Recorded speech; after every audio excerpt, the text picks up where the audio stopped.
Magandang hapon mga kabonsai. Mayroon akong tatrabahuhin na isang tugas. I-wire ko na siya.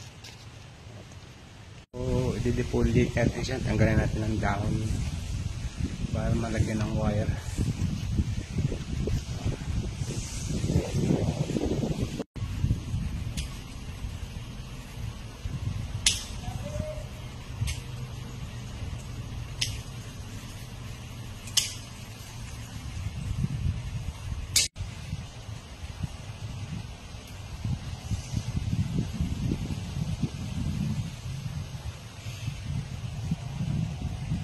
Ito na mga kabonsai, yung nilabasan ng ano natin, workshop natin.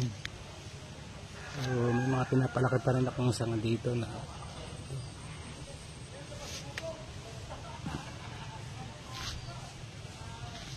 ito.